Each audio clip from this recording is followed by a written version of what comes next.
নমস্কাৰ বন্ধুসকল, আমাৰ চেনেলৰ পৰা সকলোকে স্বাগতম জনাই আজি লৈ আহিছোঁ এটা আসাম জিকেৰ নতুন ভিডিঅ' লৈ। আজিৰ ভিডিঅ'টোত আসাম জিকেৰ কিছুমান ইম্পৰ্টেণ্ট কুৱেশ্যন লৈ আহিছোঁ, গতিকে ভিডিঅ'টো স্কিপ নকৰাকৈ সম্পূৰ্ণকৈ চাব আৰু আপোনালোকেও নিজে নিজে চেষ্টা কৰিব কুৱেশ্যনবিলাকৰ এনচাৰ দিয়াৰ কাৰণে আৰু আপোনালোকে কিমানটা কুৱেশ্যন শুদ্ধকৈ দিব পাৰিছে কমেণ্ট বক্সত জনাব।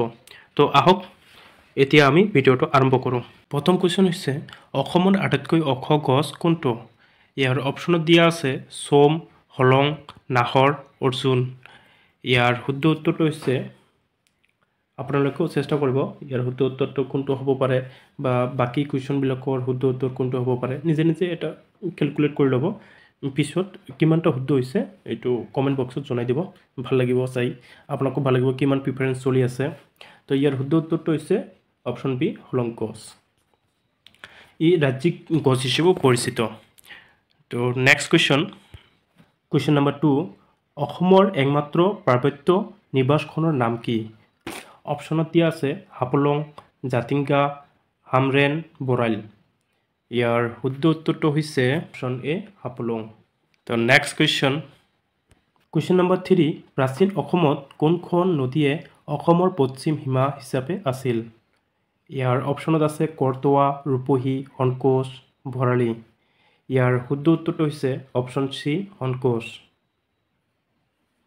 নেক্সট কুৱেশ্যন নম্বৰ 4, কামৰূপৰ পাল ৰাজবংশ কোনে প্ৰতিষ্ঠা কৰিছিল? ইয়াৰ অপশ্যনত আছে জয়পাল, হৰ্ষপাল, ব্ৰহ্মপাল, বীৰপাল। ইয়াৰ শুদ্ধ উত্তৰটো হৈছে option C, Brahmapala. Next question number 5, Assam উপত্যকা সাহিত্য বঁটা লাভ কৰা প্ৰথম কোন আছিল? ইয়াৰ অপশ্যনত আছে ভৱেন্দ্ৰনাথ শইকীয়া, নৱকান্ত বৰুৱা, যোগেশ দাস, মহিম বৰা। ইয়াৰ শুদ্ধ উত্তৰটো হৈছে অপশ্যন এ, Bhabendranath Saikia.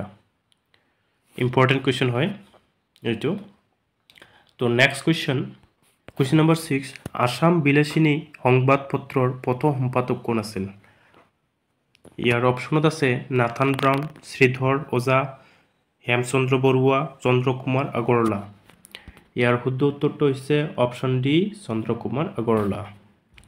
Next question number 7, কুশান গান কোন অঞ্চলত জনপ্ৰিয়? এইটো সকলোৱে জানে, সকলোৱে পাব লাগে। অপশ্যনত আছে বৰপেটা, গোৱালপাৰা, দৰং, ধুবুৰী। ইয়াৰ শুদ্ধ উত্তৰটো হ'ব অপশ্যন বি, গোৱালপাৰা। তো নেক্সট কুৱেশ্যন নম্বৰ 8, নৱগ্ৰহ মন্দিৰ কোনখন পাহাৰত অৱস্থিত? নৱগ্ৰহ মন্দিৰ কোনখন পাহাৰত অৱস্থিত? এইটো বাৰে বাৰে আমাৰ এক্সামত আহি থাকে, এইটো সকলোৱে পাব লাগে। তো অপশ্যন দিয়া আছে নীলাচল পাহাৰ, বি নম্বৰত আছে, এইটো 8 হৈ গৈছে, একচুৱেলি এইটো বি হয়। বি নম্বৰত আছে চিত্ৰাচল পাহাৰ, চি নম্বৰত আছে সন্ধ্যাচল পাহাৰ, ডি নম্বৰত আছে ভস্মাচল পাহাৰ। ইয়াৰ শুদ্ধ উত্তৰটো হ'ব অপশ্যন বি, চিত্ৰাচল পাহাৰ। তো নেক্সট কুৱেশ্যন নম্বৰ 9, পৰম্পৰাগত অসমীয়া নাও দৌৰক কি নামেৰে জনাজাত?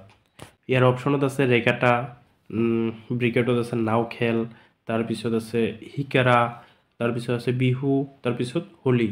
ইয়াৰ শুদ্ধ উত্তৰটো হ'ব ৰেগাটা। ইয়াত অপশ্যনত যদি থাকে ৰেগাটা, তথাপিও ইয়াৰ শুদ্ধ উত্তৰ হ'ব এইটোৱে দিব, আৰু যদি ৰেগাটা নাথাকে, নাও খেল যদি থাকে, নাও খেল থাকিলেও নাও খেল বুলি দি দিব। তো অপশ্যন নম্বৰ এ শুদ্ধ উত্তৰ। নেক্সট কুৱেশ্যন নম্বৰ 10, পখিলা শব্দটো কোনটো খেলৰ সৈতে সম্পৰ্কিত? অপশ্যনত আছে সাঁতোৰ, কাবাডী, ক্ৰিকেট, ফুটবল। ইয়াৰ শুদ্ধ উত্তৰটো হ'ব সাঁতোৰ, অপশ্যন এ, সাঁতোৰ, চুইমিং।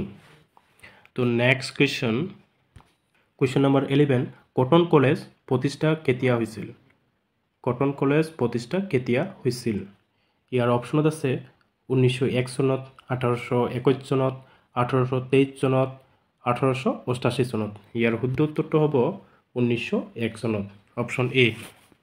তো নেক্সট কুৱেশ্যন নম্বৰ 12, মানৰ তৃতীয় আক্ৰমণ কেতিয়া হৈছিল? অপশ্যনত আছে 1819 চনত, 1821 চনত, 1823 চনত, 1888 চনত। ইয়াৰ শুদ্ধ উত্তৰটো হ'ব অপশ্যন বি, 1821 চনত। নেক্সট কুৱেশ্যন নম্বৰ 13 অসমৰ প্ৰথম মহিলা আলোচনীখনৰ নাম কি অপশ্যনত আছে ঘৰ জেউতি অৰুণোদয় পখিলা আইদেউ সন্দিকৈ ইয়াৰ শুদ্ধ উত্তৰটো হৈছে অপশ্যন এ ঘৰ জেউতি অসমৰ প্ৰথম মহিলা আলোচনীৰ নেক্সট কুৱেশ্যন নম্বৰ 14 প্ৰথম অসমীয়া চুটিগল্পটোৰ নাম কি প্ৰথম অসমীয়া চুটিগল্পটোৰ নাম কি অপশ্যনত আছে হেউতি পুৰুবি পুদুমি বনফুল ইয়াৰ শুদ্ধ উত্তৰটো হৈছে অপশ্যন এ হেউতি নেক্সট কুৱেশ্যন নম্বৰ 15 প্ৰথম অসমীয়া কথা কবিতাৰ ৰচক কোন অপশ্যনত আছে যতীন্দ্ৰনাথ দুৱৰা শ্ৰীধৰ ওজা হেমচন্দ্ৰ বৰুৱা চন্দ্ৰকুমাৰ আগৰৱালা ইয়াৰ শুদ্ধ উত্তৰটো হৈছে option A Jatindranath Duwara next question number 16 অসম সাহিত্য সভাৰ মুখ্য কাৰ্যালয় ক'ত অৱস্থিত ইয়াৰ অপশ্যনত আছে যোৰহাট শিৱসাগৰ গুৱাহাটী হাফলং ইয়াৰ শুদ্ধ উত্তৰটো হৈছে অপশ্যন এ যোৰহাট নেক্সট কুৱেশ্যন নম্বৰ 17 কিমান চনত অসমৰ শিক্ষা অনুষ্ঠানৰ পৰা অসমীয়া ভাষাটো অপসাৰণ কৰা হৈছিল অপশ্যনত আছে 1836 চনত 1821 চনত 1823 চনত 1888 চনত ইয়াৰ শুদ্ধ উত্তৰটো হৈছে অপশ্যন এ 1836 চনত নেক্সট কুৱেশ্যন নম্বৰ 18 কোচ বংশৰ শ্ৰেষ্ঠ ৰজাজনৰ কোন আছিল অপশ্যনত আছে নৰনাৰায়ণ বিশ্বসিংহ চিলাৰায় হাৰিয়া মণ্ডল ইয়াৰ শুদ্ধ উত্তৰটো হৈছে অপশ্যন এ নৰনাৰায়ণ নেক্সট কুৱেশ্যন নম্বৰ 19 কোনজন অসমীয়াই ব্ৰিটিছৰ বিৰুদ্ধে প্ৰথম বিদ্ৰোহ ঘোষণা কৰিছিল অপশ্যনত আছে গমধৰ কোঁৱৰ পিয়লি ফুকন মণিৰাম দেৱান কুশল কোঁৱৰ ইয়াৰ শুদ্ধ উত্তৰটো হৈছে option A Gomdhar Konwar next question number 20 কোনে মহাত্মা গান্ধীক জাতিৰ পিতা উপাধি প্ৰদান কৰিছিল ইয়াৰ অপশ্যনত আছে সুভাষ চন্দ্ৰ বসু ৰবীন্দ্ৰনাথ ঠাকুৰ ৰাজা ৰামমোহন ৰায় বি আৰ আম্বেদকাৰ এই কুৱেশ্যনটো আপোনালোকক এৰি দিলোঁ আপোনালোকে কুৱেশ্যনটোৰ এনচাৰ জানিলে কমেণ্ট বক্সত জনাব মই ইয়াৰ পিছৰ ভিডিঅ'টোত জনাই দিম লগতে কিমানটা কুৱেশ্যন এনচাৰ শুদ্ধ কৰিব পাৰিছে এইটো কমেণ্ট বক্সত সকলোৱে জনাব তো আজিৰ ভিডিঅ'টো এইখিনিয়ে আছিল আন এটা ভিডিঅ'ত লগ পোৱাৰ আশাৰে আজি বাই বাই